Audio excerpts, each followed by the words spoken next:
Elle s'appelait Marcel, 69 ans, une sacrée bonne femme. Active, drôle, elle faisait son marché toute seule. Et que lui est-il arrivé, Jean-Pierre? À votre ton, je pressens que l'issue fut particulièrement inattendue. En 6 mois, elle avait plus toute sa tête. Elle confondait ses petits-enfants, elle trouvait plus les mots, quoi. Une démence, naturellement. C'est ce que la famille et les médecins précédents avaient conclu sans hésitation, je présume. Ouais, tout le monde avait lâché l'affaire. Moi, avant de signer quoi que ce soit, j'ai posé une question toute bête. Laquelle? Une question manifestement absente de l'anamnèse des praticiens précédents, ce qui explique leur erreur diagnostique. J'ai demandé, Marcel, vous prenez quoi comme truc chaque matin? Et là, le tableau a tout changé. Des médicaments? Ou quelque chose que la majorité des individus considèrent comme parfaitement anodin et bénéfique par définition. Des vitamines de chez le pharmacien. Les trucs pour rester en forme après 60 ans. Elle prenait ça depuis 3 ans. C'est précisément là que réside le problème, Jean-Pierre.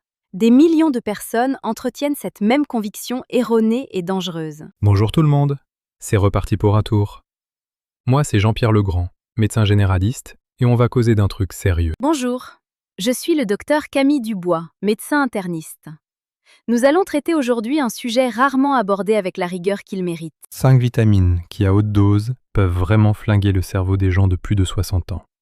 C'est dingue, non? Il convient de préciser d'emblée, le contenu de cette émission est éducatif et ne saurait se substituer à une consultation médicale sérieuse. Ouais, c'est pas du pipeau ça. Parce que chacun a son propre tableau clinique, ses médicaments, son métabolisme à lui. Jean-Pierre, revenons à votre patiente Marcel. Qu'advint-il lorsque vous avez identifié la source du problème dans ses compléments alimentaires? On a tout arrêté net. 3 mois plus tard, elle reconnaissait ses petits-enfants. 6 mois après, elle refaisait ses courses seule. Permettez-moi de m'assurer d'avoir bien compris. Vous avez simplement cessé les compléments et les fonctions cognitives se sont rétablies? À 80%, ouais. C'est pas de la sorcellerie. C'est de la biochimie pure et simple des vitamines liposolubles, quoi. Expliquons le mécanisme. Pourquoi cette accumulation survient-elle spécifiquement après 60 ans et non chez les individus plus jeunes? Après 60 ans, le foie traite les vitamines liposolubles environ 30 à 40% moins vite qu'avant. C'est énorme. Ce qui s'élimine en une semaine chez un sujet jeune peut donc s'accumuler pendant des mois chez un patient âgé, silencieusement. Et en plus, les rats fonctionnent moins bien. Le rapport masse grasse sur masse maigre change. Tout ça crée les conditions idéales pour l'accumulation. Et les fabricants n'en avertissent pas les consommateurs. L'étiquette indique simplement « soutient la santé ». C'est une information notoirement insuffisante. Du coup, on passe les 5 coupables en revue. On commence par la vitamine E, la chouchoute des seniors en pharmacie. On la commercialise comme antioxydant cardiovasculaire, vitamine de la jeunesse. Dans l'alimentation, elle est effectivement bénéfique et nécessaire. Mais dans les compléments à haute dose, c'est une autre histoire. Et il y a une étude de 2005 qui explique tout là. Décrivez-nous cette étude, Jean-Pierre, son protocole, son ampleur, et surtout ses conclusions qui semblent vous avoir particulièrement marqué. Johns Hopkins, une méta-analyse. 19 études, des centaines de milliers de patients âgés ont regardé le lien avec la mortalité. Et la conclusion principale? Je suis convaincue qu'elle a profondément bousculé les certitudes de nombreux professionnels de santé à l'époque. Les fortes doses de vitamine E augmentent la mortalité chez les vieux. Elles l'augmentent, pas la diminuent. C'est flippant. Cela contredit en effet l'idée reçue selon laquelle davantage d'antioxydants seraient systématiquement bénéfiques pour l'organisme vieillissant. Bah ouais, parce qu'en excès, l'antioxydant se comporte comme un pro-oxydant. Il fait exactement le contraire de ce qu'il est censé faire. Il endommage donc les structures qu'il était supposé protéger, et les cellules cérébrales, particulièrement vulnérables à l'oxydation, en pâtissent en premier. Et maintenant, ajoutez les anticoagulants là-dessus. L'aspirine, la warfarine. Énormément de gens de plus de 60 ans sont sous anticoag. La vitamine E à haute dose potentialise leur effet anticoagulant, ce qui engendre un risque hémorragique non négligeable. J'imagine que c'est là le problème. Exactement. Marcel avait de l'aspirine et 400 UI de vitamine E, chaque jour, pendant 3 ans. Du coup, voilà le résultat. Expliquez-nous concrètement ce qui se produit dans le cerveau lors d'une telle exposition prolongée à cette combinaison de substances, Jean-Pierre. La rhéologie sanguine se dérègle. La fluidité du sang, quoi.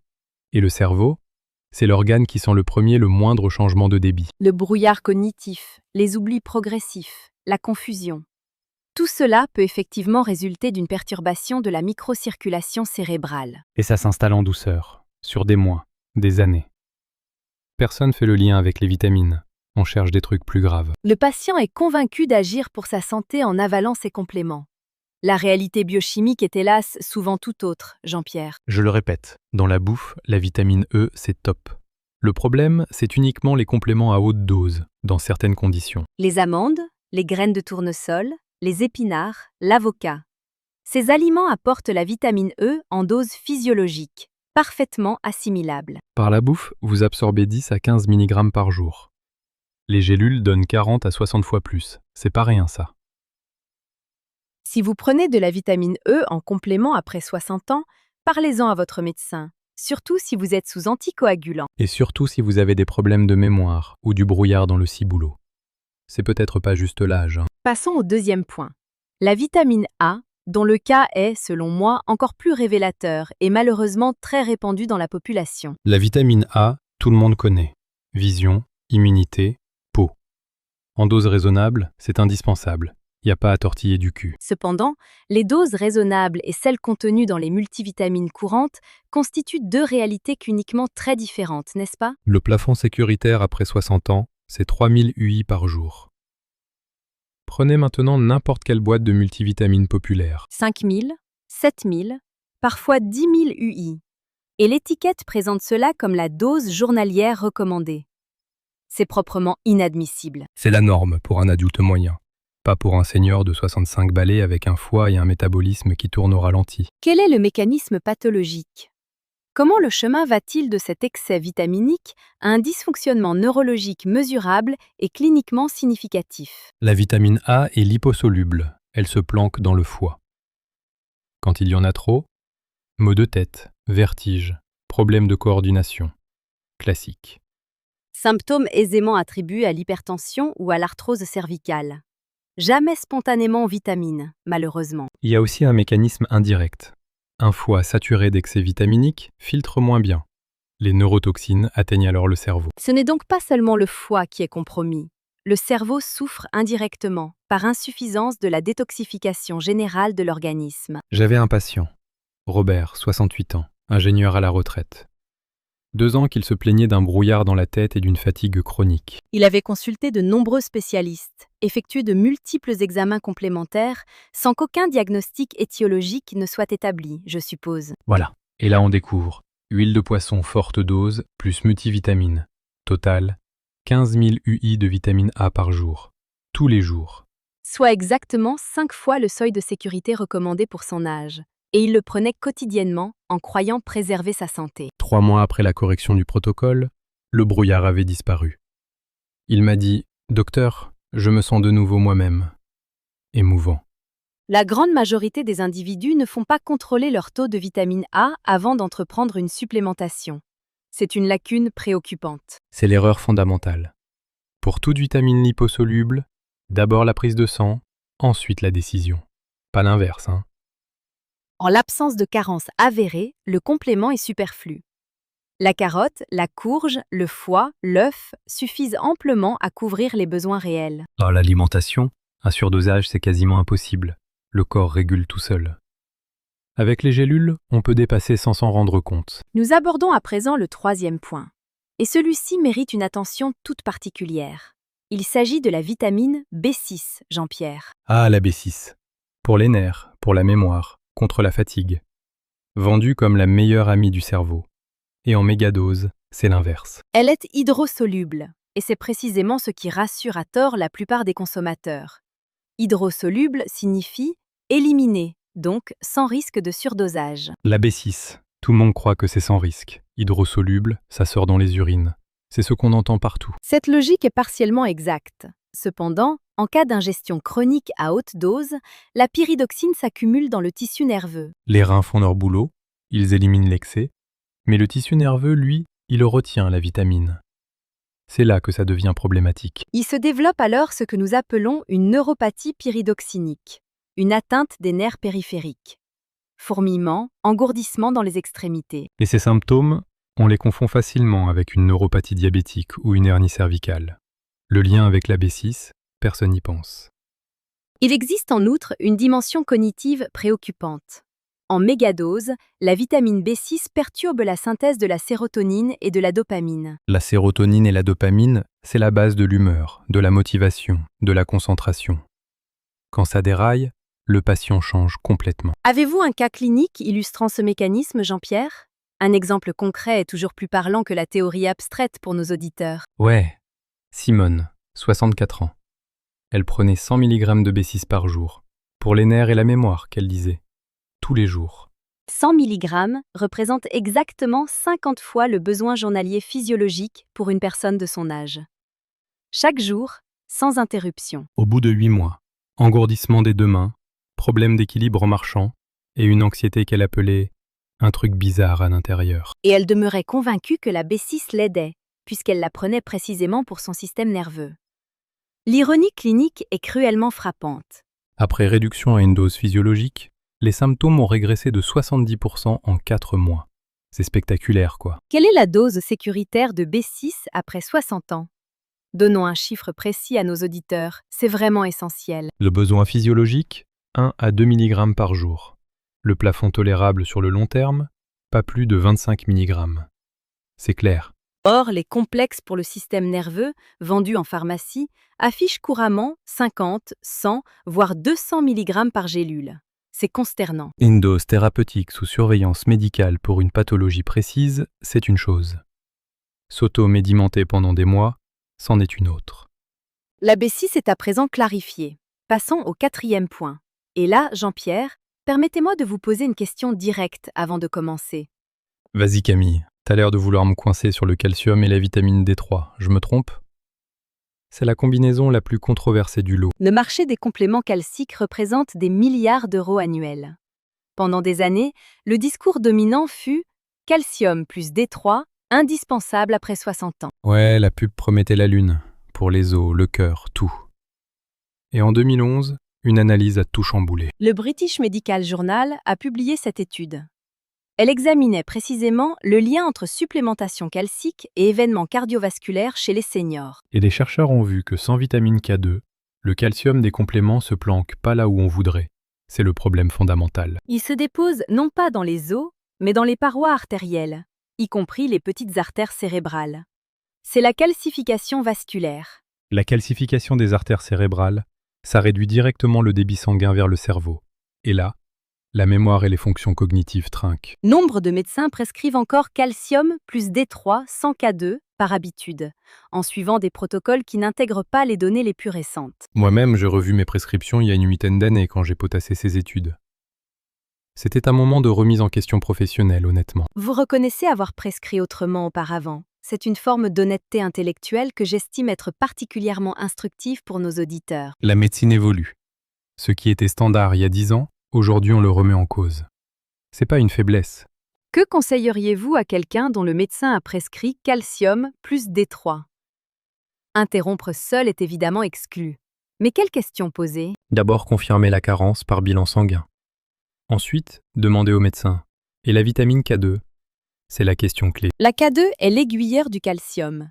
Elle l'envoie vers les os et les dents en empêchant qu'il se dépose dans les vaisseaux. Pour la K2 dans l'assiette, fromage fermenté, natto, ça c'est japonais mais on en trouve ici, jaune d'œuf, légumes verts bien foncés. Les Français ont d'ailleurs une alimentation naturellement riche en vitamine K2 via les fromages affinés, un avantage culturel qui mérite d'être souligné. Et notre camembert et notre roquefort ont peut-être plus de vertus qu'on croyait. C'est une belle revanche de la gastronomie sur la nutraceutique. La conclusion pour ce 4e point, calcium plus D3 sans K2 représente une combinaison potentiellement délétère pour les artères cérébrales après 60 ans. Une seule question à votre toubib sur la K2 peut changer radicalement la qualité de votre prescription et protéger efficacement vos vaisseaux. Nous abordons le 5e et dernier point. Et celui-ci est, à mon sens, le moins intuitif de tous. Il concerne le fer, Jean-Pierre. Le fer, c'est la vie. Hémoglobine, transport d'oxygène, énergie. L'anémie chez le senior, c'est un vrai problème, ça c'est indiscutable. Néanmoins, l'excès de fer cérébral constitue une réalité pathologique distincte et grave, que l'on évoque beaucoup trop rarement dans le discours médical courant. Avec l'âge, et c'est bien documenté en neurosciences, le fer commence à s'accumuler dans certaines structures du cerveau. Le noyau codé, l'hippocampe. L'hippocampe est la structure critique pour la formation de nouveaux souvenirs. Son imprégnation ferrique constitue une menace directe pour la mémoire récente. C'est une menace bien documentée. L'excès de fer déclenche la réaction de Fenton, une oxydation en chaîne qui détruit les neurones. Des études montrent une corrélation entre taux élevé de fer cérébral et risque accru de maladies d'Alzheimer et de Parkinson. C'est une donnée importante. C'est une corrélation, pas forcément une causalité prouvée. Mais le lien est assez fort pour qu'on s'en préoccupe sérieusement quand même. La question pratique qui s'impose alors. Dans quelles circonstances précises un patient âgé devrait-il effectivement recevoir une supplémentation en fer? Uniquement en cas d'anémie ferriprive confirmée par biologie, hémoglobine basse, ferritine basse, saturation de la transférine sous 20%. Et sous surveillance médicale stricte avec suivi biologique régulier. Non pas par précaution, sous prétexte d'une fatigue passagère que tout peut expliquer. S'auto-prescrire du fer pour avoir la pêche après 60 ans, c'est l'une des erreurs les plus courantes que je vois en consultation. Très fréquent. Bien, nous avons couvert les 5 points. Je pressens que nos auditeurs se demandent à présent. D'accord, mais que peut-on prendre sans risque alors? Excellente question. Il y a quelques trucs dont le manque après 60 ans est réel, documenté, et qui ont un vrai impact sur le cerveau. Commençons par le magnésium. Selon diverses estimations, entre 60 et 80% des personnes âgées présentent un taux suboptimal de magnésium. Le magnésium intervient dans plus de 300 réactions enzymatiques. Il régule directement les récepteurs de la mémoire et de l'apprentissage dans le cerveau. En outre, à des doses modérées, le magnésium n'atteint pratiquement jamais des niveaux toxiques. C'est l'un des minéraux les mieux tolérés après 60 ans. Graines de courge, chocolat noir, épinards, amandes, sarrasin. Autant de sources alimentaires excellentes. Et si c'est insuffisant, on en parle au médecin. Deuxième élément, les oméga 3. Mais avec une nuance fondamentale. Les apporter par l'alimentation est nettement préférable à la supplémentation en capsule. 2 à 3 fois par semaine du poisson gras, saumon, maquereau, sardines, hareng. C'est la voie royale pour le cerveau. Nos ancêtres avaient raison. L'huile de poisson en gélule demeure acceptable sous condition. Faible dosage, produit de qualité certifié, sans vitamine A ajoutée dans la formulation. Le troisième, c'est la B12, la seule vitamine du groupe B qui mérite vraiment un complément après 60 ans. Et il y a une raison. Avec l'âge, la sécrétion du facteur intrinsèque gastrique diminue significativement. Or, ce facteur est indispensable à l'absorption intestinale de la B12. Les stats sont éloquentes. Environ 30% des personnes de plus de 60 ans présentent une carence en B12. C'est énorme comme chiffre, quoi. Cette carence est directement associée à un déclin cognitif et à des troubles mnésiques. La B12 est donc l'un des premiers dosages à faire contrôler. Prise de sang, confirmation de la carence, discussion avec le médecin sur la forme et la dose. Dans cet ordre, toujours. Le principe directeur demeure. Davantage de compléments ne signifie pas meilleure santé, surtout après 60 ans, surtout pour la santé cérébrale. Moins mais mieux ciblé, sous contrôle médical, avec des analyses. Voilà ce que ça veut dire, la médecine préventive raisonnée. C'est simple au fond. Récapitulons.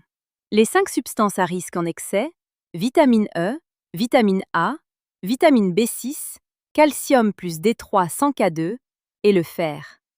À retenir absolument. Aucune n'est mauvaise par nature, toutes sont nécessaires. Le problème, c'est la dose, la forme et l'interaction avec les autres médicaments qu'on prend. Action concrète à entreprendre dès aujourd'hui. Sortez tous vos compléments et vérifiez les dosages par rapport au seuil recommandé pour votre tranche d'âge. Et si vous prenez un truc de cette liste depuis longtemps, sans ordonnance, à haute dose, prenez rendez-vous chez votre toubib. Simple et efficace. Nous vous remercions de votre fidélité. Je suis le docteur Camille Dubois, avec Jean-Pierre Legrand. Prenez soin de votre cerveau, il vous le rendra.